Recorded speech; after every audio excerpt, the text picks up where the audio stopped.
Within an hour, you can get to the ocean, you can get to the mountains. Within an hour, I can fly anywhere in the world from the world's biggest airport. I can just go out and jump on a plane and go anywhere I want. So you feel like you have the world in the palm of your hands from being in New York. And even though I do very quiet work, and I'm a very, although energetic, I'm a very contemplative, meditative, private person, I still have no problem with the intensity of New York. I'm perfectly strong enough and able to concentrate very deeply on my work, but at the same time, I like knowing that everything in the world is right at my doorstep in New York City. Well, I was born into a family of artists. My father was a leading social realist watercolor painter. My mother is a weaver, a sculptress, and a painter herself. So when I was a child, growing up in Vermont, I thought that grown-ups were either artists or farmers. And I decided I was an artist.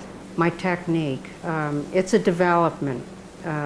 What I have been doing for the last number of years is a technique of multi-layer oil paint on oyster linen. Now, oyster linen is a linen which is unbleached. It comes from Belgium.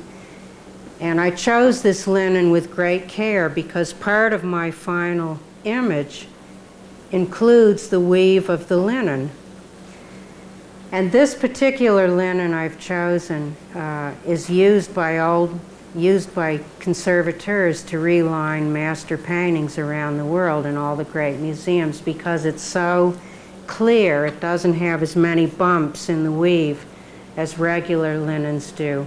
And because of its light color, it doesn't darken with age. And because I'm using such subtle colors, I need that light linen as a base underneath the oil. Now, I have many layers of oil paint on my paintings because the under layers are like rehearsals for the top layers. In other words, my paintings they're preconceived in a way. I know exactly where each color division will be on the canvas, and there is a sort of drawing in the beginning. And then I start to paint, and I start to learn the painting, because the final painting is like a performance. It's like an experience. I have to get the whole painting in one layer, because you're only seeing the last layer. So I have to live it and relive it on the underlayers until I become technically virtuosic and emotionally in tune in order to perform this final, beautiful, perfect layer, which then becomes the painting. When I get to that state, that is when I call the painting finished, at least for a while. Then I have to live with the painting to see if it's really indeed finished. I have to see if it satisfies me in all different kinds of light, in all different kinds of feeling. There are several colors in each painting. And what I do is I mix a mass of colors, usually about 15 tonalities. And I make a puddle of this that will cover the whole painting, because I do each layer in one unbroken period of time. And then I will tint off each section. Let's say I have a red, blue, green, orange, purple section in a painting. I'll take a chunk of that puddle and give it the purple color and put that on. And then I'll give a chunk of that color some orange and put that on. But they're very delicate, very subtle things. And I love New York for its vitality because it's not homogenized. It's got like the largest community of every other group of people from the world. You can go to Little Italy, you can go to Chinatown, you can go to the Arabic section out on Atlantic Avenue. There's out in Brighton Beach, the Russian section.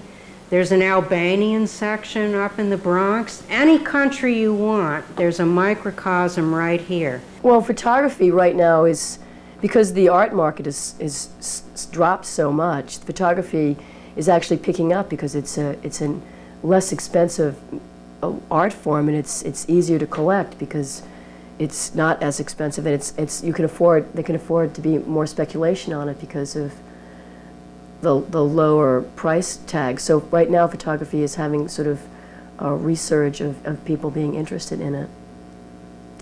New York for me has always afforded me with a lifestyle that that's been very, I've been all over the world. I've been to lots of cities. I've photographed in lots of other cities, but I really have found this to be the best place for me to work and to live. It supports me, it nurtures me, it excites me photographically. And especially now with the city in such a crisis, there is no way I would leave because I'm really interested in working to restructure and to promote change along the social lines, but also to just document what's happening to the city. I photograph, when I first came to New York, I did a large series called having to do with Williamsburg and the relationship between the Hispanic, or actually then the Hasidic population and the Latino population of Brooklyn, the dynamics between the two populations. Then I went to live in Australia for a year and came back and started to photograph on the Lower East Side the gentrification process on the Lower East Side, and this portfolio is called Alphabet City. It deals with the avenues from First Avenue across to the river and the dynamics of the neighborhood and the changes on the neighborhood during the early 80s and relocating of galleries from Soho, and the people thinking that this neighborhood was going to blossom into another Soho, which it really never did. It sort of went back to its original low-key sort of barrio sense in a way, except a lot of the people were disenfranchised or relocated, the Latinos especially. One more thing about living and working in New York as a photographer. New York allows me to not only pursue my own photographs or my own portfolios, my own sort of working, which is, I'm a photojournalist and I work on lots of specific ideas and themes, but it also allows me to be able to, or work as a photographer. I photograph dance and performance, and I also do visual arts and photography with mental health populations, with schizophrenics in adult homes and shelters throughout the city. And if I was to try and find a community that would embrace me as a photographer, like the performance art community here, I'd be hard-pressed to find it in another city, I think. So I'm sort of here by choice, by the nature of my work and the way it allows me to work as a photographer.